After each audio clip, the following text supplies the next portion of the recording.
Exclusivo. Uma nova reportagem do jornalista Roberto Cabrini revela detalhes da execução de Antônio Vinícius Grisbach, o maior aeroporto do país.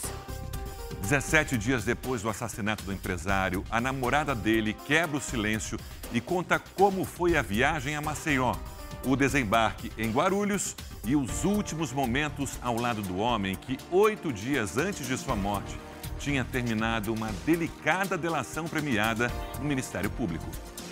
Essa é a grande reportagem dessa semana. As revelações da namorada do homem que sabia demais.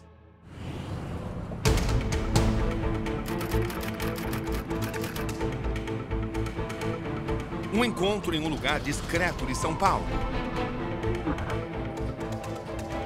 Ela viu e viveu tudo. E está prestes a contar sua história. Como é que você define o que aconteceu com o seu namorado? Um verdadeiro filme de terror.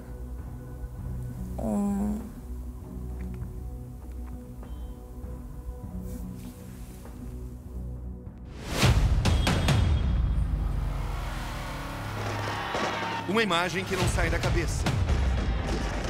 E que parou o Brasil. A todo instante isso vem à cabeça. Aquele tiroteio, eu não poder fazer nada para ajudar ele. Ele morrer na minha frente. Não tenho nem palavras para descrever esse trauma que eu vou levar pro resto da vida. Eu acredito que essa delação foi o estupim para que esses inimigos ficassem com muita raiva e falassem: a gente precisa eliminar esse cara. Quem é a jovem que namorava Vinícius Grisbach? O empresário executado no aeroporto de Guarulhos. Depois de construir inimigos no crime organizado. E dias após ter dilatado agentes policiais por corrupção. E de assumir ter lavado dinheiro para o PCC. Seu nome completo? Maria Helena Paiva Antunes. Sua idade? 29 anos. Qual sua profissão? Eu sou influenciadora digital e formada em nutrição. Oi, gente. Poder de comunicação. Eu vim aqui hoje mostrar, eu estou na minha casa, mostrar os meus shampoos para vocês. Quem é a Maria Helena Paiva? É uma menina batalhadora, sonhadora, família. Natural de uma pequena cidade no Paraná. Eu nasci em Barbosa Ferraz, Paraná. Aí quando eu me formei, eu mudei para Maringá. Como é que você veio para São Paulo? Eu já fazia bastante trabalhos aqui em São Paulo, fazia também várias marcas do Rio de Janeiro. Aí eu falei, acho que São Paulo é a cidade ideal para eu continuar a minha carreira e crescer ainda mais. Em São Paulo, o caminho dela se cruza com o de Vinícius Grisbach. Maria Helena, como é que você conheceu Vinícius Grisbach? Ele era um dos meus seguidores e a gente marcou de se conhecer, de jantar. E aí, a partir de então, já começamos a namorar e nunca mais nos desgrudamos. Há quanto tempo vocês se relacionam? 1 ano e meio. O que te atraiu no Vinícius? Ele era um cara extremamente inteligente, cuidadoso. Então, eu me apaixonei por ele logo que o conheci, assim. Você tinha planos com ele? Claro. A gente tinha planos de noivar o ano que vem, de se casar. A gente tinha planos de formar uma família. São momentos e revelações. O que ele abriu da vida dele para você sobre essas questões judiciais? Que ele enfrentava um processo de lavagem de dinheiro e do homicídio, mas eu sempre preferi acreditar na inocência dele e ele sempre me provou que ele era uma pessoa do bem. Eu jamais me relacionaria com um assassino, jamais. Uma vida privada de liberdade. Rodeada sempre por seguranças. Vinícius não escondia dela que colecionava inimigos. E que sua vida estava sempre por um fio.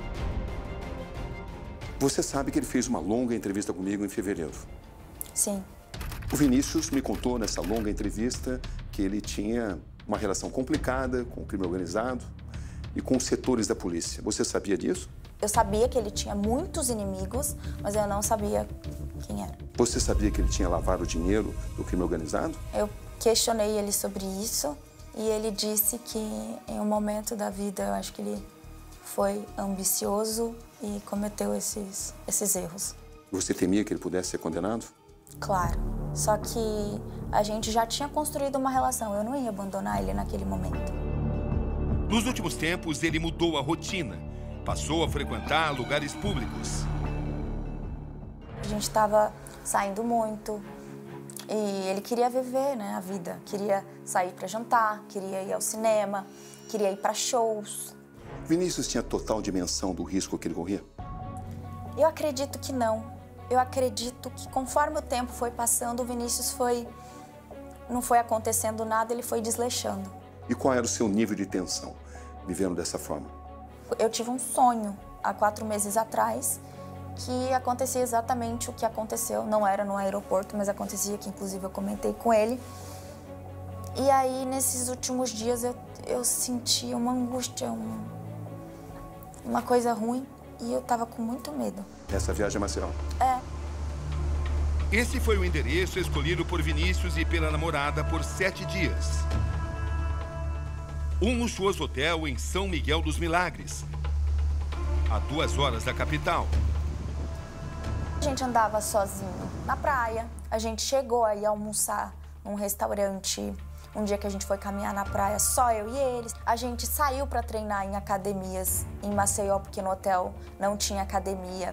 E, por exemplo, o segurança ficou na rua e a gente estava lá em cima. Você diria que o Vinícius ficou exposto demais em Maceió? Sim, acredito que sim.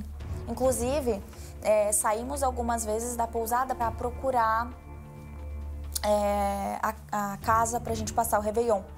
Então, imagina só, a gente ficar andando para lá e para cá procurando um imóvel. Então, até dentro do carro, eu ficava assim, meio que olhando. E ele sempre me questionava, tá com medo? E ele ria, ele falava, você é muito medrosa.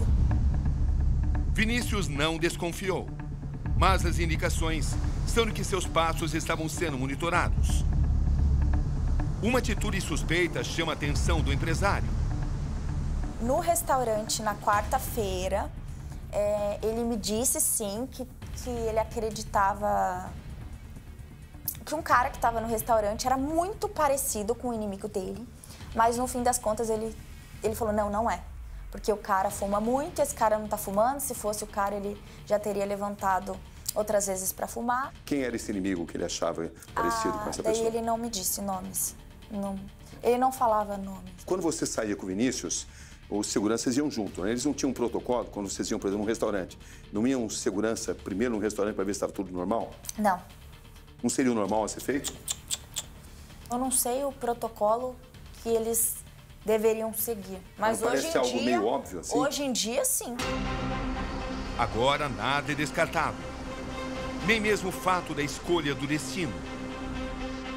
Hoje, Maria Helena chega à conclusão de que o namorado já sabia do recebimento das joias. E por esse motivo decidiu ir a Maceió. Qual, afinal, a ligação entre a entrega das joias e o assassinato de Vinícius?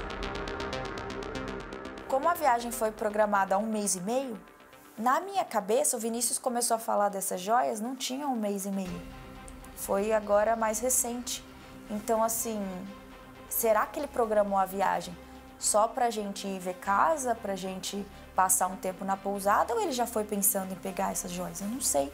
Eu não sei se essa pessoa que foi entregar as joias morava ali. Isso em real não sei. Você acha que isso já pode ter sido pensado antes? E talvez tenha sido uma armadilha? Quem sabe? O Vinícius recebeu um telefonema de alguém que ele via ele? Sim. Me denominou como picareta. Ele não falou o nome? Não. Você não sabe até hoje quem é? Não, ele falava picareta. Ele te contou que era alguém que devia ele? Ele falou, olha, eu preciso receber umas joias, eu vou pedir pro Danilo e pro Samuel irem até Maceió buscar. Eu vi eles combinando pelo celular. Aqui um outro personagem entra na história. Danilo Lima. É ele quem vai buscar as joias em um restaurante de Maceió. E o que ele contou para você sobre essa missão em que você foi designado? Ele disse para mim que uma pessoa, quando ele chegou em Maceió, reconheceu ele no aeroporto, entrou em contato com ele, querendo pagar uma dívida que devia para ele e ia pagar uma parte em joias. Que existe hoje a desconfiança de que dentro dessa caixa talvez tivesse um dispositivo que possibilitasse a monitoração do Vinícius. Você ouviu isso? Se tiver, devia estar muito bem escondido. Você ficou sabendo sobre isso?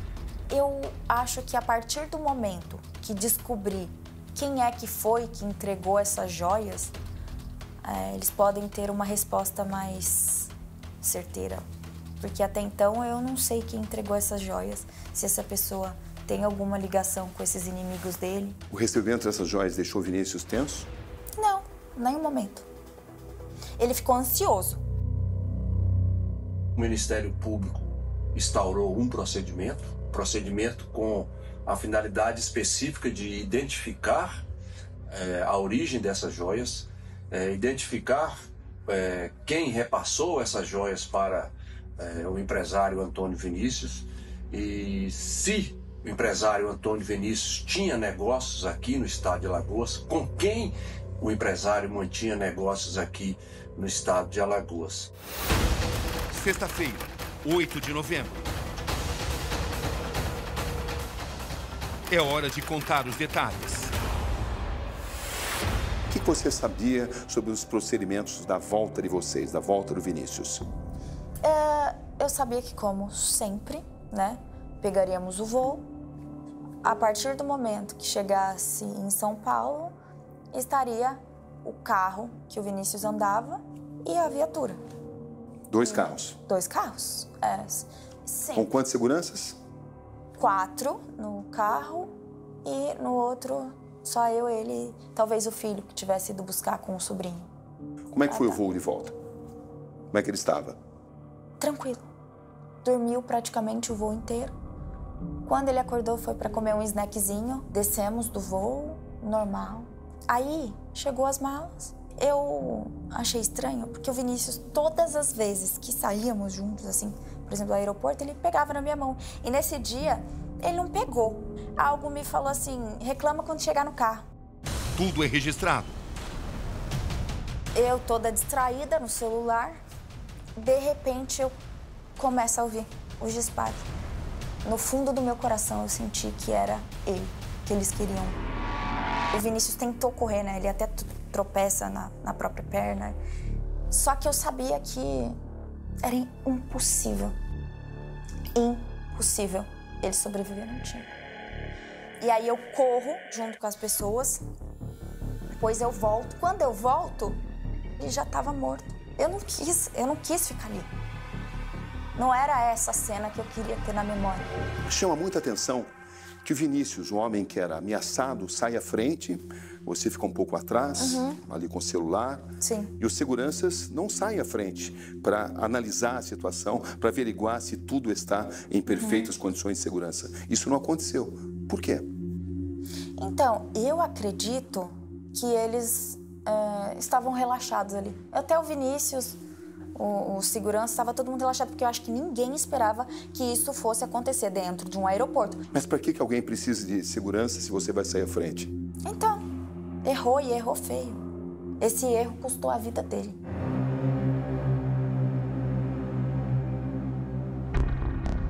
Até que ponto esses homens estavam preparados? Até que ponto se mantiveram leais a Vinícius?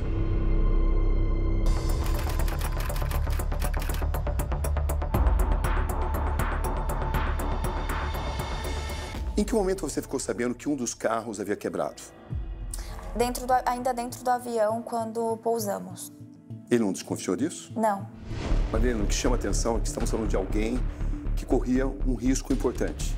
Alguém que tinha uma estrutura de segurança. Homens que estavam à espera dele, homens que viajavam com ele. Nenhum segurança, em nenhum momento, chega a tentar enfrentar quem o atacou. Isso também chama a sua atenção? Chama, mas eu acho que eles precisariam ter um preparo maior para enfrentar isso. Porque eu acho que ele ali, ele temeu pela vida dele. Eu acho que ele pensou, ou eu tento proteger o Vinícius e morro, eu não sei o que passou na cabeça dele. É o que você observa juntando todas as peças? É, porque o Danilo não estava, que eu saiba, o Danilo, como ele é motorista, ele não estava armado. Você exclui totalmente a possibilidade do Vinícius ter sido traído por algum dos seus seguranças? Eu não conhecia os seguranças dele a fundo, então eu não posso pôr minha mão no fogo por ninguém, eu não sei. Eu realmente não posso palpitar. Eu prefiro acreditar na inocência deles, porque assim como o Vinícius acreditava, confiava de olhos fechados no segurança. Ele foi o advogado de Vinícius durante as investigações de lavagem de dinheiro e do duplo homicídio. Agora, ele defende integrantes da segurança particular do empresário, os agentes da escolta, que estão sob discussão.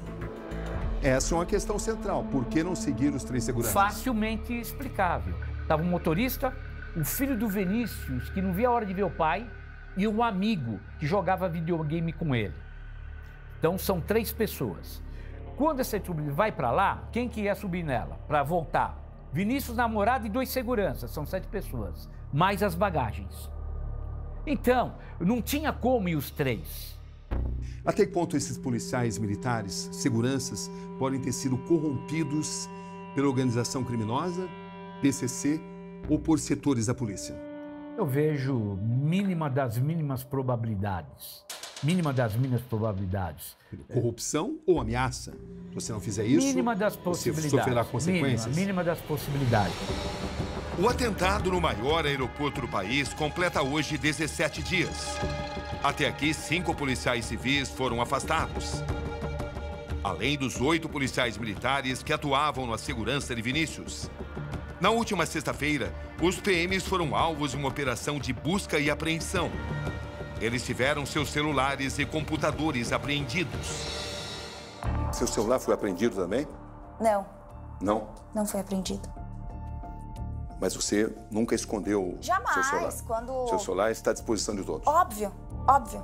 Na hora. Não apaguei nenhuma ligação do dia, nada. Eu não tenho nada para esconder. Se me pedirem a senha, eu passo na hora. Eu realmente até preferiria para que essas especulações dessas pessoas maldosas acabassem. Mas para ficar bem claro, por que você ficou um pouco atrás falando no celular ou mexendo no celular? Não, distração mesmo. Eu estava mexendo no celular, eu inclusive acho que estava andando mexendo no dele, resolvendo as coisas dele. E ele saiu andando na frente mesmo, ele era assim. O que você fazia no seu celular? É que a Yasmin tinha feito uma viagem também e eu estava perguntando se ela chegou bem e tudo mais. Quem, Yasmin? Minha melhor amiga. E mais, como eu pedi comida pelo aplicativo, eu ia ter que pedir um motoboy para ir buscar porque não entregava no Anália Franco. E eu estava resolvendo isso no celular. A Força-Tarefa identificou suspeitos de participação direta no assassinato de Vinícius Gritzbach. Um homem apontado como olheiro que vigiava Vinícius dentro do aeroporto. O suspeito de fornecer os carros usados no ataque. E os supostos atiradores. Eles aparecem dentro de um ônibus municipal. Tudo gira em torno da delação premiada, feita por Vinícius ao Ministério Público, um dia antes da viagem para Maceió, 8 dias antes da execução. Vinícius vai à Corregedoria da Polícia Civil de São Paulo e reforça as acusações que já havia feito a mim. Qual caso que você já entrevistou uma pessoa e ela fala disso, de corrupção policial, onde o delegado que te prendeu te liga te ofertando uma ajuda? Eu já presenciei casos de toda a natureza. E eu posso te afirmar que essa sua acusação é muito grave. Tá bom, então vamos lá. E necessita provas. De provas e, além do mais, eu gostaria que fosse periciado se é a voz mesmo das pessoas, tá? Eu estou te apresentando o áudio do delegado do caso me ligando. Nome dele? Fábio Baena. Na audiência, eu já falei, se precisar de mim, a gente vai conversar com o advogado, eu te ajudo lá, fica tranquilo. Aí agora aqui o chefe dos investigadores. Eu sei disso, né? Nome dele? Isso, é o que eu tô falando pra ele. Eduardo Monteiro. Que ele disse que não vai acontecer nada na corregedoria porque a tia dele é a atual corregedora. Se ficar aqui, mano, vai dar jogo com o azar. Deve ser real.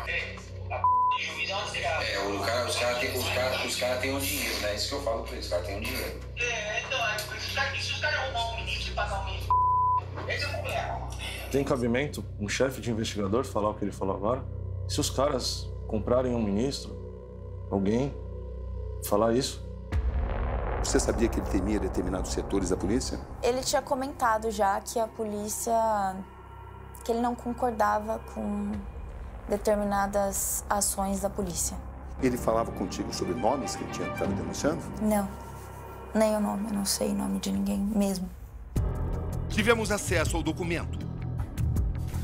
O empresário acusa Danilo, conhecido como Tripa, e Rafael Maeda, conhecido como Japa, de serem os responsáveis do sequestro dele quando foi levado ao Tribunal do Crime do PCC. Vinícius afirma que Japa e Tripa teriam pago cada um 5 milhões de reais para não serem presos. O dinheiro teria sido pago para os policiais Fábio Baena Martim e Eduardo Lopes Monteiro, delegado e chefe dos investigadores.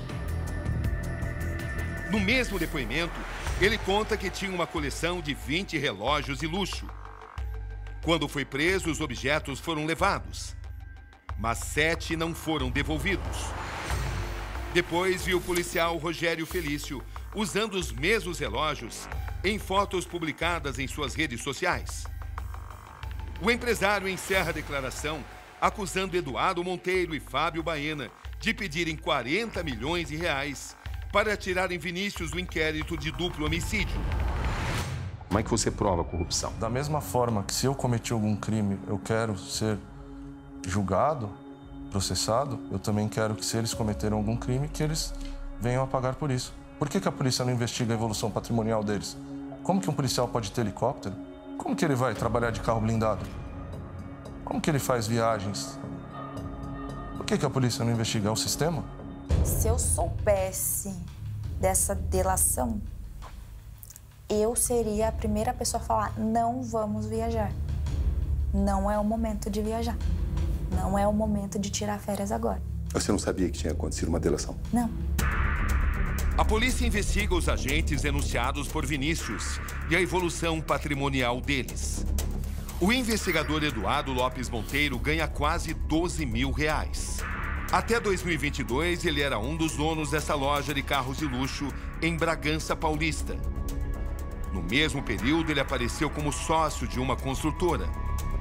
Hoje, apenas a sua companheira se mantém nos 2 negócios.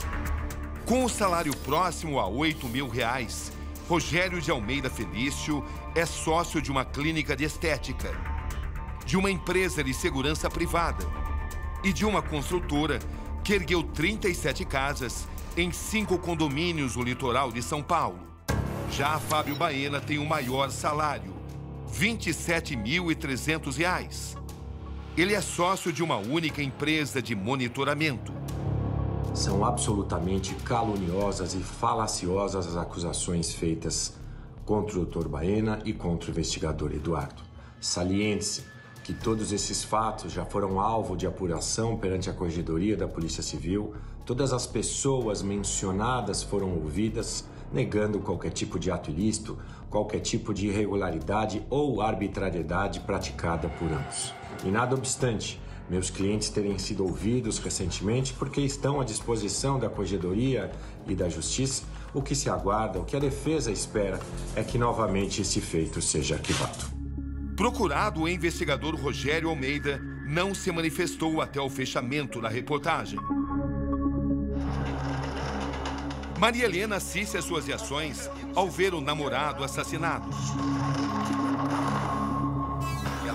Diz que vem sendo alvo de ataques. Que tipo de comentário você tem lido que tem te incomodado? Tem gente falando que eu deveria ter morrido junto, ou que eu vou morrer, que eu fui... Talvez que a minha reação diante do fato tenha sido fria. Por que algumas pessoas ficaram com a impressão que você foi fria? Porque eles dizem que eu não fiquei ali junto ao corpo. Cabrina, eu não tenho psicológico, eu não teria psicológico, não teria. Eu fiquei desesperada, eu não sabia Eu não sabia o que fazer, eu fiquei igual uma barata tonta, acho que dá pra ver nos vídeos. Eu não sabia o que fazer. Então, inclusive a minha melhor amiga, que eu tava conversando no WhatsApp, foi a primeira pessoa que eu ligo. Aquela ligação que aparece nas filmagens foi pra ela. E ela fala que eu não falava, eu só gritava. Eu não conseguia falar. De tudo que você tem ouvido, o que mais tem te incomodado? Muitas pessoas acham que é por algum interesse financeiro, mas veja bem, será que eu abriria mão de toda a minha liberdade, de toda a vida que eu tinha, por alguém que eu não amasse? Há 4 meses, Maria Helena diz ter sonhado com a cena que terminou na morte do namorado Vinícius Gritzbach. Um sonho que virou pesadelo. Qual a imagem que te persegue nesse momento? Acho que aquele momento que eu corro de volta. Acho que no fundo a gente quer acreditar que talvez ele pudesse ser salvo, que ele pudesse estar vivo. Tem hora que a gente pensa que não vai passar, tem hora que dá um fundo de esperança e que a gente pensa que a gente precisa ser forte, principalmente por ele. Eu espero muito que a justiça seja feita.